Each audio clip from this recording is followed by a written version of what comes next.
Assalamualaikum warahmatullahi wabarakatuh. Sobat Fuadi rahimakumullah. Ketemu lagi di channel Ngaji Fuadi.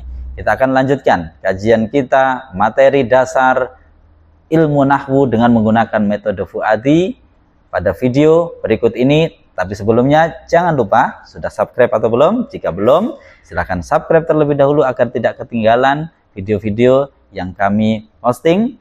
Dan jangan lupa jika video ini bermanfaat, bagikan kepada teman-teman Anda, bagikan pada sanak saudara. Siapa tahu ada yang sedang ingin mempelajari nahwu, semoga terbantu, semoga menjadi keberkahan untuk kita semua. Kita simak video bagian ketiga metode Fuadi nahwu dasar berikut ini.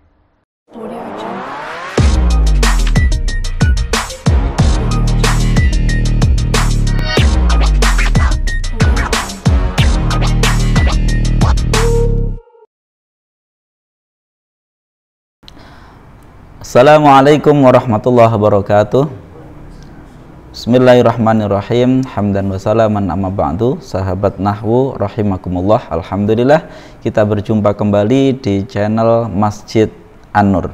Saat ini kita kembali membahas dasar nahwu dengan metode Fuadi, yang insya Allah dengan metode ini kita akan lebih mudah untuk memahami dasar-dasar ilmu nahwu dalam rangka untuk memahami bahasa Arab yang merupakan bahasa Al-Quran. Sahabat nahwu rahimakumullah, kita masuk ke materi 3.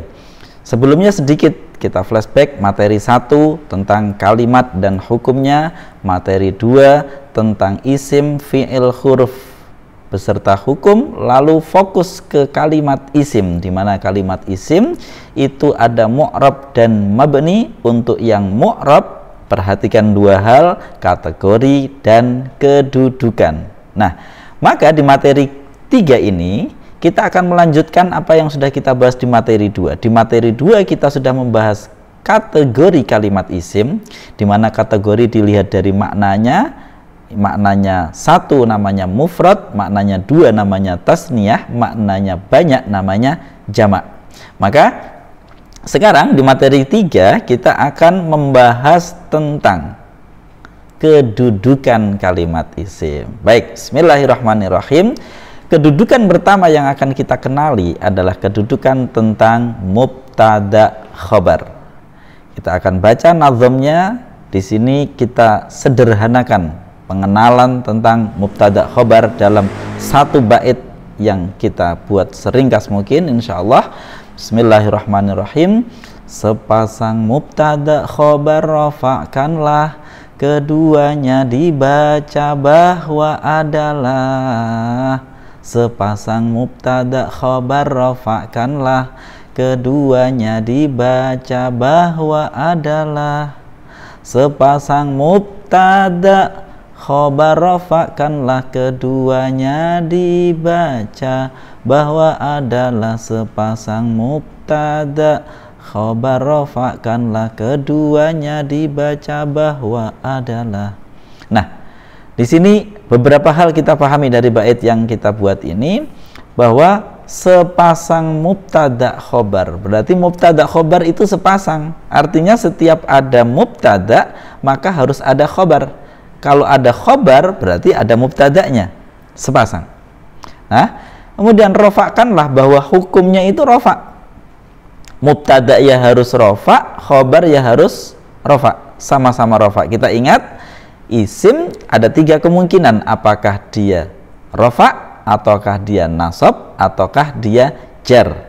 Nah, kalau dia sedang menjadi mubtada atau sedang berkedudukan sebagai khobar, maka masing-masing ini sama, hukumnya harus sama-sama i'rabnya rofa. Lalu apa sih sebenarnya mubtada itu, apa sebenarnya khobar? Kita bisa buat definisi yang lebih, semoga bisa lebih memahamkan dan masih sangat singkat, yaitu mubtada itu adalah subjek di awal, kemudian khobar adalah predikatnya. Ingat, dalam satu jumlah, satu kalimat itu ada mubtada, ada subjek, ada predikat. Nah, subjeknya itu mubtada, predikatnya adalah khobar. Yang diterangkan itu mubtada, yang menerangkan itu khobar. Misalkan kalau dalam bahasa Indonesia, Zaid adalah seorang murid. Nah, seorang murid ini berarti predikat, Zaid namanya mubtada atau subjek di awal. Baik. Lalu setengah bait kedua, keduanya dibaca bahwa adalah. Ini adalah terkait materi metode yang kita gunakan. Seperti di awal sudah kita sampaikan, metode Fuadi ini menginduk atau hanya pengembangan dari metode tradisional yang sudah berhasil membantu para santri untuk mempelajari nahwu, yaitu dengan memaknai kata per kata. Di dalam nahwu tradisional biasanya mubtada dibaca utawi, khobar dibaca iku. Maka ini kita indonesiakan, mubtada kita baca bahwa, khobar kita baca adalah. Sehingga pada contoh berikut ini kita akan baca masing-masing. Contoh di sini, Allahu alimun, maka kita membacanya Allahu bahwa Allah adalah alimun yang maha mengetahui.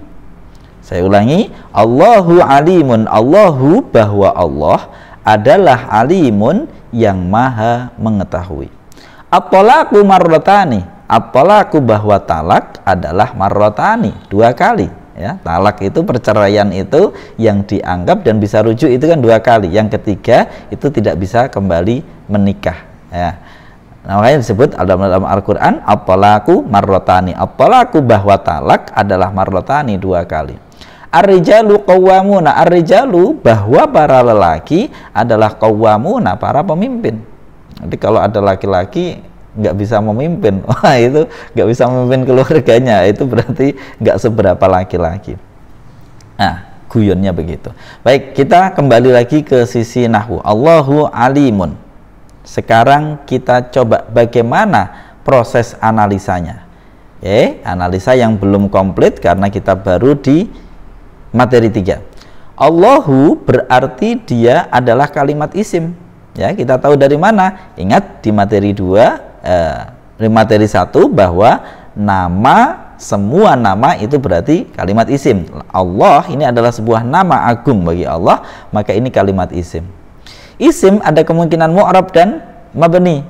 Yang mabni itu ada 6. Ya, ingat di materi 2, semua isim itu mu'rab hukumnya kecuali yang mabni 6 jenisnya. Ini tidak berupa 6 jenis yang mabni, maka berarti dia hukumnya mu'rab. Terbukti kita dengar ada Allahu, ada Allah, ada Allahi, berarti mu'rab, berubah-ubah akhirnya. Kategorinya apa? Ingat, kategori dilihat dari maknanya. Lafadz Allah maknanya tunggal, berarti dia kategorinya isim mufrad. Lalu ini baru membahas tentang hukum dan kategorinya. Kedudukannya mana? Nah, kedudukannya namanya sebagai mubtada. Mubtada keharusannya i'rabnya itu rafa. Berarti sekarang kita sudah tahu satu kalimat dari 2 sisi. Dari sisi kategori maupun dari sisi kedudukan. Dari sisi kategori, lafadz Allah ini adalah kalimat isim yang mu'rab yang kategorinya isim mufrad. Dari sisi kedudukan, kedudukannya mubtada yang i'rabnya harus rafa. Baik, sampai di situ dulu analisa kita di materi 2. Alimun, kalimat isim, tanda isimnya apa? Ada tanwinnya, jelas. Alimun ada tanwinnya. Kemudian hukumnya apa? Mu'rab, karena dia bukan merupakan isim yang mabni. Kategorinya apa? Kategorinya isim mufrad, karena semua kalimat isim secara default, secara asal maknanya itu tunggal, kecuali isim tersebut kemudian dikasih penambahan sehingga maknanya menjadi ganda atau tasniyah, atau dikasih penambahan sehingga maknanya menjadi banyak atau jamak. Nah, selain itu maka isim tersebut dikategorikan isim mufrad. Ini paling mudah untuk bagi pemula kita pahami seperti itu. Kemudian kedudukannya apa? Kedudukannya sebagai khobar, karena dia adalah predikat dari mubtada, berarti khobar. Khobar keharusannya adalah rofa. Maka di sini kita sudah mengetahui dari 2 sisi, yaitu lafadz alimun dari sisi kategorinya adalah isim mufrad, dari sisi kedudukannya adalah khobar yang harusnya rofa.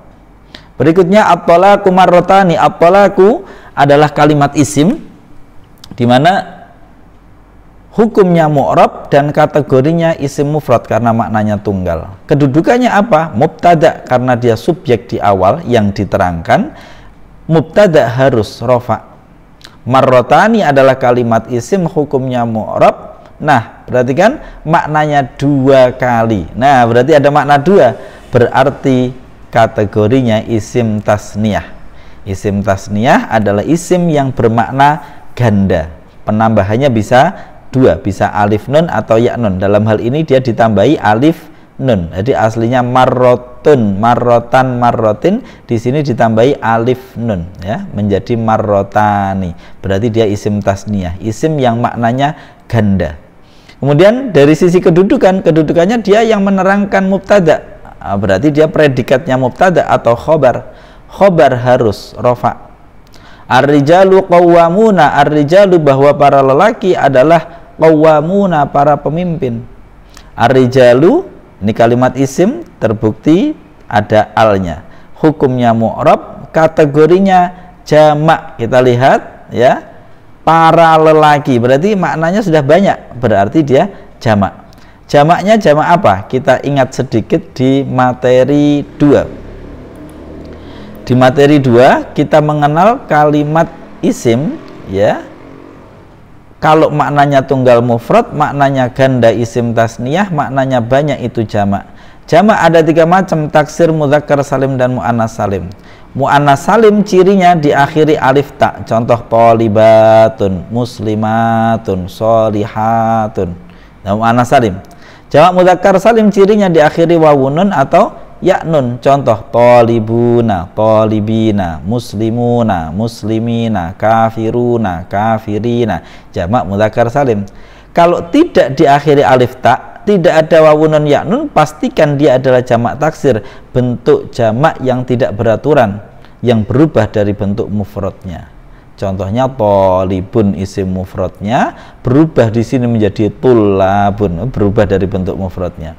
Bukan hanya sekedar ditambahi, tapi berubah bentuknya. Nah, contoh di sini to harokatnya fathah, di sini menjadi harokatnya dhammah. Nah, setelah to ada alif, di sini langsung lam. Ya, setelah alif di sini ada lam, di sini malah baru ada alif. Ini namanya berubah dari bentuk mufradnya. Ini namanya jamak taksir. Maka kita cek kembali di sini tadi contohnya adalah ar-rijalu. Ya, ini juga berasal dari mufrad ar-rajulu, laki-laki, 1. Maka di sini berarti dia jamak taksir. Kemudian kedudukannya apa? Mubtada karena dia subjek yang di awal. Kemudian mubtada harus rofa. Terakhir, qawwamuna adalah kalimat isim, hukumnya mu'rab. Perhatikan di akhirnya ada wawun nun, berarti dia jamak mudzakkar salim, para pemimpin. Maknanya banyak dengan penambahan wawun nun, berarti jamak mudzakkar salim. Kedudukannya apa? Kedudukannya sebagai khobar karena dia menjelaskan atau menerangkan mubtada. Khobar i'rabnya harus rofa. Nah, perhatikan sampai di sini contoh kita. Silahkan untuk dipraktekkan ke contoh yang lain di mana materinya kita sertakan di kolom di deskripsi di bawah ini. Nah, jika Anda ingin belajar, maka download materi yang sudah kita sertakan di deskripsi, pelajari, praktekkan sebagaimana yang saya contohkan. Insya Allah begitu Anda mengikuti materi ini, di mana ini sudah kita buat seperti metode baca Quran Iqra itu atau yang lain itu, insya Allah Anda begitu menyelesaikan materinya, Anda pun sudah bisa mempraktekannya baik dalam analisa ataupun yang lain. Demikian materi ketiga dari metode Fuadi sebagai model yang kita pilih dalam penyampaian dasar-dasar ilmu nahwu. Semoga bermanfaat. Jika video ini Anda sukai, tolong untuk bantu kami share, like, dan subscribe. Terima kasih. Saya Wahyudi. Assalamualaikum warahmatullahi wabarakatuh.